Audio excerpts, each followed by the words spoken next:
Welcome back dito sa channel natin. Andito tayo ngayon sa may Fort Bonifacio. Dalawang topic ang pag-uusapan natin sa video ito. Unahin muna natin ang latest update sa ginagawang new Senate building. At mamaya magbibigay din tayo ng update sa PNR South Commuter Railway Project.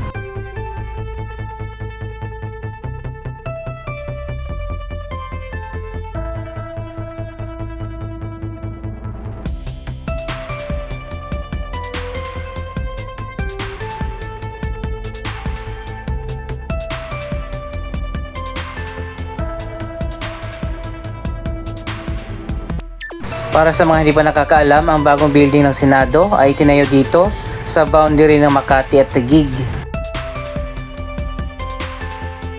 May tinayo dito na perimeter wall dito sa creek. Medyo mataas din itong inilagay na wall para kung sakali man na tumaas. Yung tubig dito sa creek hindi aapaw dito sa bagong Senate building.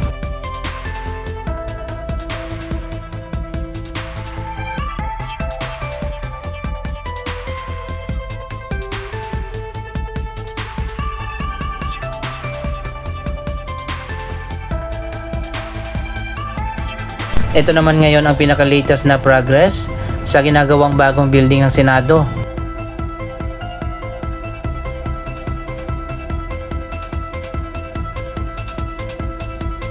Apat na tower ang itinayo dito na interconnected sa gitna. Ang bawat tower building ay may 11 na floors.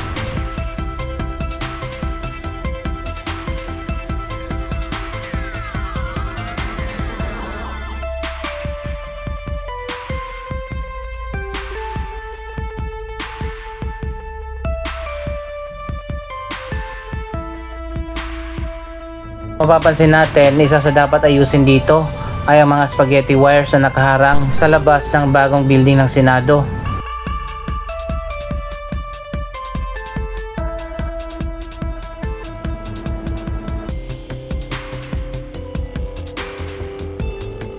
Pati dito sa kabilang side ng creek, hinuhukay na din at nililinis.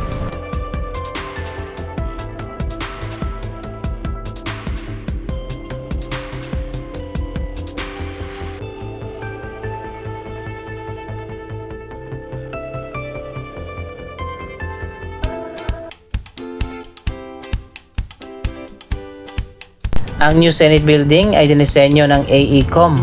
Nasa 8.5 billion ang budget para sa pagpapatayo ng building na ito. Inaasahan pa naman na matatapos ang proyektong ito ngayong taon.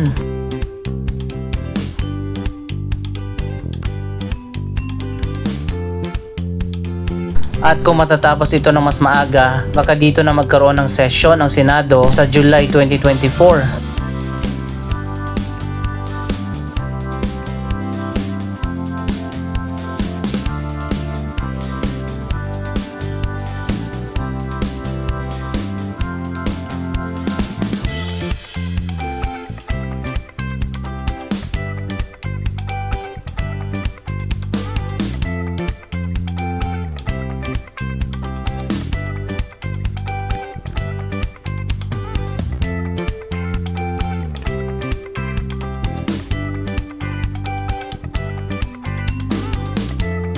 May itinayo na rin ang mga kalsada sa paligid ng bagong building.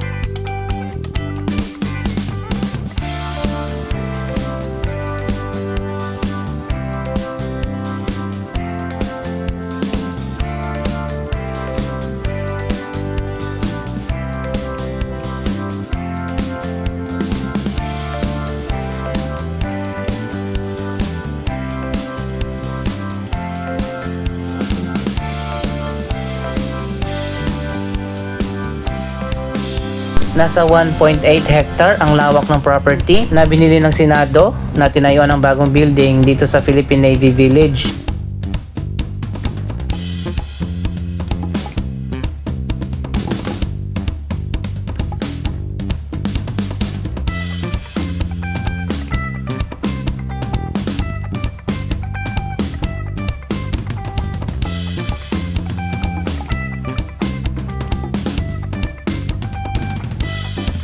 Parang sa tingin ko lang medyo maliit itong actual na building na itinayo dito kumpara sa design na ginawa ng AECOM.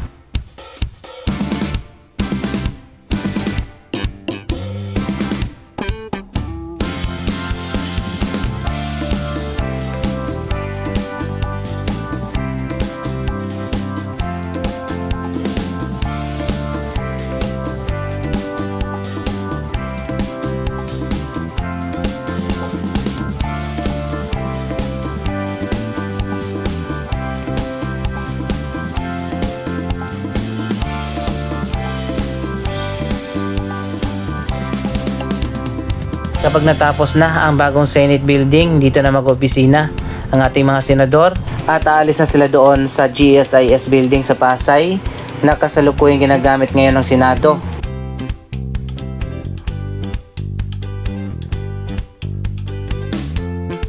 Magkakaroon dito ng iba't ibang facilities katulad ng Senator's Lounge, Dignitaries Lounge, Session Hall, Senator's Office, pati ng kanilang mga staff, Ceremonial Hall at nasa gitna naman ang Session Hall.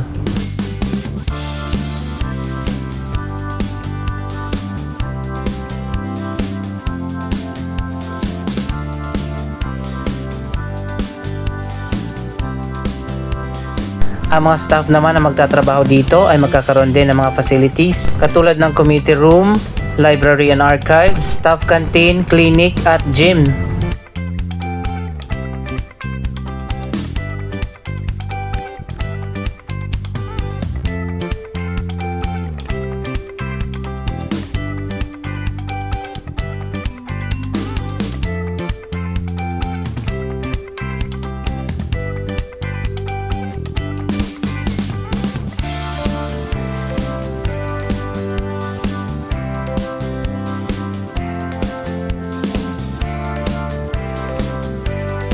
Ang publiko naman ay magkakaroon din ng access dito sa bagong Senate building. May public assistance office, food court, auditorium, museum at viewing gallery na overlooking sa session hall.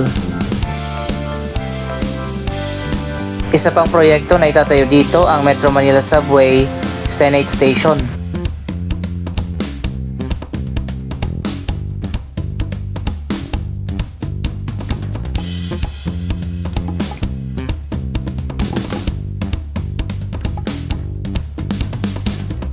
So ayan guys, mukhang malapit na nga matapos itong bagong Senate building.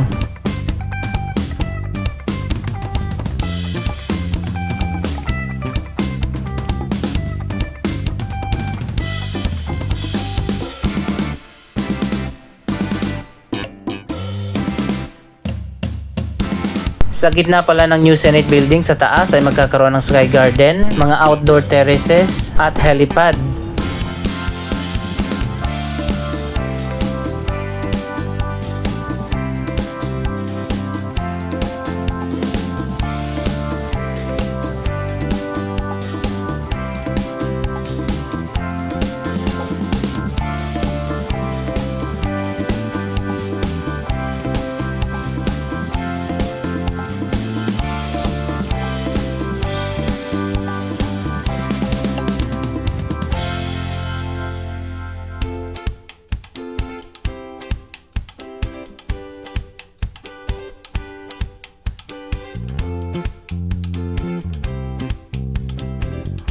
Abangan natin ilang buwan mo lang ngayon at matatapos na nga ang ginagawa na bagong building ng Senado.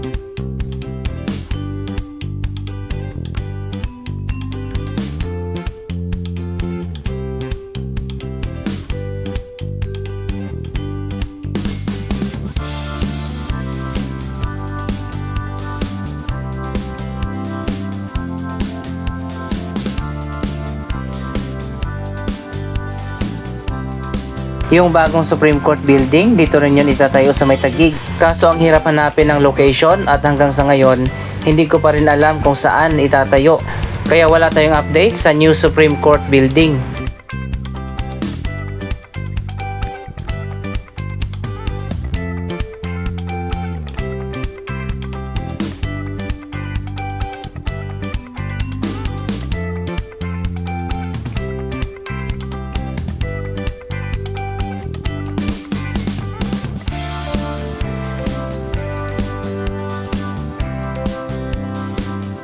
Ngayon naman ay magbibigay tayo ng update sa PNR South Commuter Railway Project. Ano na nga bang nangyari sa proyekto na yon?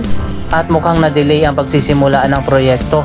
Last year nga ang huling update na nakalap natin, nakaschedule na tuluyang magsara ang operasyon ng PNR Tutuban to Calamba noong December 2023. Pero hanggang sa ngayon, 2024 na tuloy-tuloy pa rin ang operasyon ng PNR.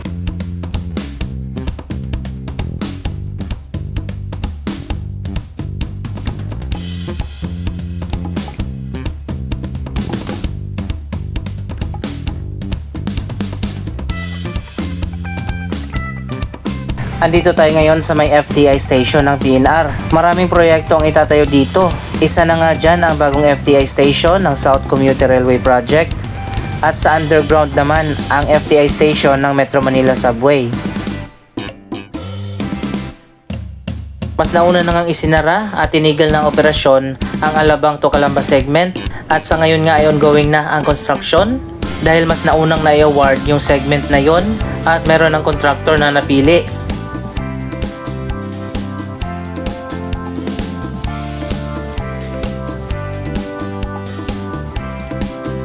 Ang Tutuban to Alabang segment naman, ang huling segment na isasara para masimulan na nga ang South Commuter Railway Project, isang bago at moderno na railway system. Tatagal ng 5 taon ang construction ng South Commuter Railway. Karamihan sa mga station ay magiging elevated na at magkakaroon na ito ng mga modernong facilities. Pero dito yata sa FTI mananatili na nasa ground level ang istasyon.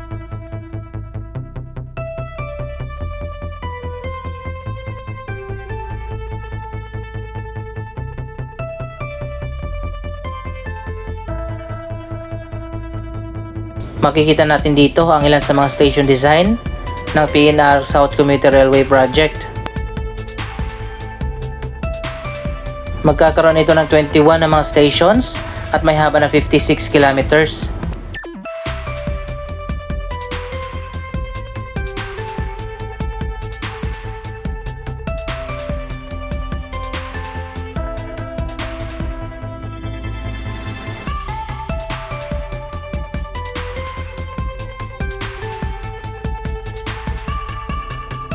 So ayun guys, makikita naman natin na napaka-modern na ng bagong PNR South Commuter Railway Project.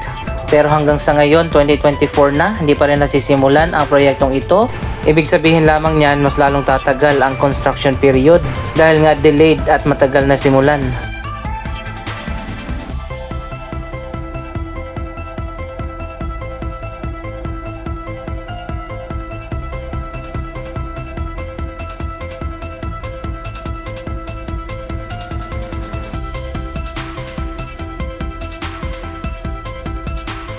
Samantala ang PNR North Commuter Railway naman na hinati sa dalawang segment, ang Tutuban to Malolos at ang Malolos to Clark, Pampanga. Ongoing na ngayon na ginagawa.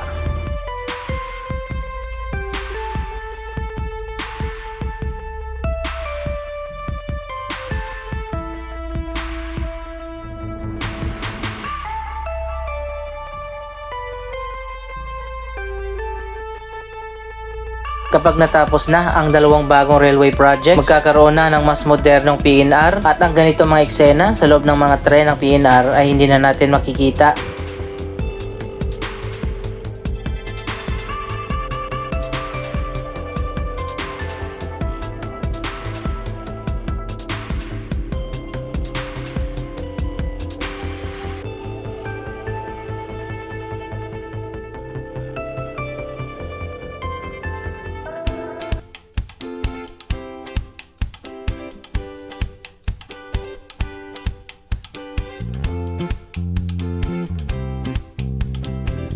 So ayun guys, nandito na tayo sa may Alabang Station. Ang dulo ng operasyon ng PNR sa ngayon dahil nga sarado na ang Tutuban to Calamba. Ngayon ay ipapakita naman natin ang latest na progress sa ginagawang iba't ibang station ng PNR North. Ang Phase 1 kung saan matagal na nagsimula ang construction, ilang taon na nakaraan mula sa Tutuban hanggang Bulacan segment.